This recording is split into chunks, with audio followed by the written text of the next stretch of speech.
your general each location is different. Where a city or a county is in its growth phase will differ.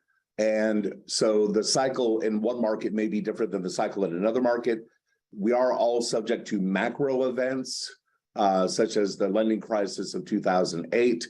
But the availability of credit, for now at least, seems to still be intact, just a little more expensive than it was a year ago.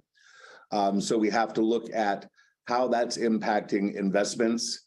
One of the key factors to realize is that in residential real estate, you are seeing a substantial increase in the cost of housing due to the rapid rate increases by the Fed. But that is all on the short term. If you look at the yield curve, we're not very much impacted at the 20-year and beyond. And as a result, most of the commercial loans have maintained rates similar to where they were, not exact, but very close to where we were a year ago. So, if you've got a good relationship with a commercial bank, and you've got a little money in their institution, and you've done work in the past, you can talk to them about loans that are going to be 5 or short, sub 5 on a 20-year amortization. So that really hasn't hurt us that bad. If you're in the office segment or retail, that's a different story. Depending on your market, you may be seeing substantial vacancy rates. But in my market, that's not the case. And I don't focus tremendously on the office and retail side of the commercial market. I focus primarily on the multifamily side. So my company, Reformation Asset Management, is a firm where we work with a smaller number of clients. Right now, we only have 27 clients. And our goal is that we manage their assets from the perspective of the return on equity that they have. So we place them into value opportunities as a broker, and then we have the property management arm. Then I have maintenance, and I have lawn care, and then I have a 51-person construction company with 2 general contractors, my own electrician, HVAC, et cetera. And then I have, the plotter and the draftsman and all of that under my roof as well. So we can go in and either develop raw land, or we can find an existing structure and then develop a remodeling plan for that structure to unleash value that's inherent in that opportunity. And we start off with some clients that only buy a duplex, but eventually we get to the point where, as the return on their equity gets into the single digits, we are leveraging them higher through the 1031 exchange in the density arena. So go from 2 units to 4, from 4 to 8, from 8 to 16, et cetera. And so the longer they stay with us as their asset manager, the greater we grow their wealth and their holdings. So that's in a nutshell what we do as a firm. I've been a broker since 1992. I started off in San Diego, California, and then I held concurrent licenses in Nevada and California, working in Las Vegas and San Diego. Originally from Los Angeles. So I watched a lot of the, boom that both of those, all 3 of those areas have gone through in my lifetime. And in the early 2000s, I looked at the metrics that I chose, Las Vegas and San Diego, and applied them nationally, broke it down to 5 cities that I went and physically visited. Durham was one of those 5 cities. And when I got here, I just couldn't believe what I saw. It just made no sense to me. The gross rent multipliers that were 2s and 3s. And so I went back to San Diego, got my general contractor, said, come on, you got to come out and look at this place. Brought him out here and looked, and just we knew we had to move here. Great Recession hit, slowed things down, but ever since then, it's just been a bottle rocket. And there are properties that we bought for $40,000 that today are worth $300,000. And the only thing that changed is the neighborhood. What I mean by that is the median household income of the neighborhood is what changed. So what that boils down to is jobs. So first and foremost, when you're looking to invest in a community and you want to have a return that's going to, be outsized, you want to see wage growth that is coming in from people moving to the area for high-paying jobs. And Durham was lucky enough to have announcements from Meta, Google, and Apple that they were all opening offices in the Triangle here. So that was huge. We're the only city in America that had all three of them announce they were opening offices in that one place. So where are we at in the market is that there's just not enough supply. The builders were not building enough before the rates went up, and now that the rates are higher, they had issues. You had the pandemic, you had the commodities prices, now you have interest rates. So the builders are playing it cool, and they're just not producing a lot of supply. And the segment of the market that's been locked out the most during this rush to housing in the last several years is the first-time home buyer. They are having the hardest time back then and now trying to find a home. Before, because the earnest money and due diligence deposits were so outsized that first-time home buyer just didn't have enough cash to compete. And now with the interest rates being pushed up and them on the residential side being affected by that, they're having trouble. And so we're going back to some of the tricks that we had in the early 90s, like our 2-1 buy downs, so that we're able to incentivize the buyer to purchase our product by offering them an interest rate that is paid down by the seller on the front end, so that for the first 2 years, they're paying an under market interest rate on their loan. And then at some point within the next 2 years, they can refinance that loan into whatever the standard rate is, which most analysts predict will be lower than it is today. All right, so that's a lot of stuff out of the way. What I feel has investment opportunity if you're in that situation, which is where you have job growth, you have wage growth, and you are looking at a supply of existing rental housing that has become outdated and therefore functionally obsolescent. We will look to acquire properties that are in that category. One project that we're bringing to the market this month is a collection of 6 buildings that had 18 units in each building for a total of 108 units that I acquired from 4 separate owners. Even though it's one community, there were 4 separate owners that owned. One had 3 buildings, 3 people had 1 building each.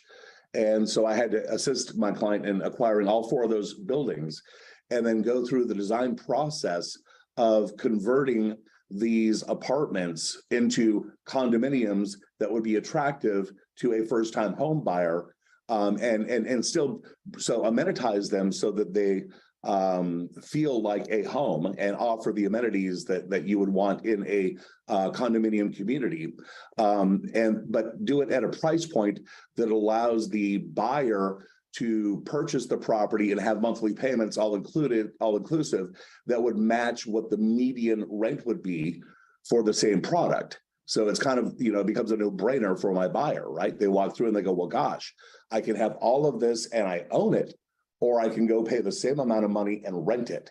And that's what you want to do. You want to create that situation where the buyer says, why would I continue to rent? Unless they're a very transitory individual, most people would prefer to build equity rather than, just pay the money to their landlord every month. Although I do appreciate the tenants that pay the landlords. So when you're looking for a property like this, one of the things that you really want to make sure that you're looking for or identifying is there any hidden upside to the property? So through the zoning and the use that is in law today versus what it was built, say, 50 years ago, is there the opportunity for me to add units? You might have a situation where the density when this property was built allowed for 108 doors, but now the density has increased because over the years, the zoning board voted for higher increased housing per acre. And so if you have extra land on that property and the zoning will allow, you may actually be able to build additional units to add value to that property in addition to doing a remodel on the property. So when you're looking at properties, make sure you're looking for space that could be utilized, and then you're examining the zoning and the usage laws for that property and in that neighborhood to identify if there's an opportunity for you to add. And you don't necessarily have to only be adding apartments or condos. You could be adding garages, or you could be adding storage, or add something that brings value to the property that allows you to increase the amount that you would ask for the unit as an individual unit being sold, or something you could add to the complex if you're keeping it as a rental property that would allow you to increase the rents overall. You also want to make sure that when you're purchasing a property, whether it's going to be, especially if it's going to be for condo usage, that you want to be sure that your zoning will allow, or your planning department will allow for you to go through this process. There are rare instances where you might run into a property that is capped because of some affordable housing mandate that was assigned to the property. You want to definitely, take that into account if you're trying to do what I'm discussing, because if there were certain percentages of units that had to be offered as affordable rental units, if you do get the authority and the nod to convert them to condos, you will likely have to offer some of those condos as affordable units to individual buyers. And so make sure that you have that, as a talking point as you're going through the planning and design of the property, so that when you have to talk to your planning and zoning board at your city level, you can offer that, or at least be prepared to answer questions that they ask you. Loan terms, again, for the buyer, we can offer incentives that will provide them with a lower barrier to entry from the monthly payment perspective, but they still have to qualify at the actual rate. So, make sure that when you're, again, developing your pricing plan, you're putting it at the midpoint where you're going to achieve the highest number of interested parties. So for my payment's going to wind up being about $1,650 a month. And that is something that a person making $70,000 a year, or two people making $35,000 a year, can afford. And $35,000 a year in my area is, an assistant manager at Forever 21 and a barista. So, it's not like we're not picking up a huge part of the market. We've got a lot of opportunity for buyers.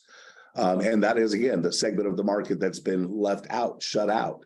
So I think that if you are looking to invest in something that will have a large buyer market and only improve as rates decline, I would suggest finding properties that you can identify that you can turn for whatever your budget is based on your area, and then re-offer that to the first-time home buyer. I think that there's just a lot of people out there. And remember this, we had interest rates at never be seen rate, low rates, just they were crazy. I've got a 2.25 on my house, and I don't want to give that up. Well, how many other homeowners are out there that are sitting at that 2.25% to 3% range that don't want to give up that that rate? So they're really struggling with whether or not they even want to move up. So we're dealing with a market right now where the only sellers really are people that have to sell. They're being relocated. There was a death. There was a divorce. Some life change is occurring that's causing them to sell. But unless they find just like their absolute dream home, they don't want to give up that great interest rate. First-time home buyers are not locked into an interest rate, so they're not giving anything up other than their landlord. So they're the market that I want to go after right now. Why fight?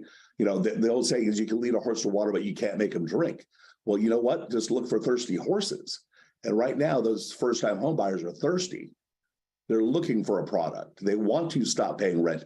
Rent has been going up like crazy for the last 5-6 years, and they're tired of it. I pretty much that's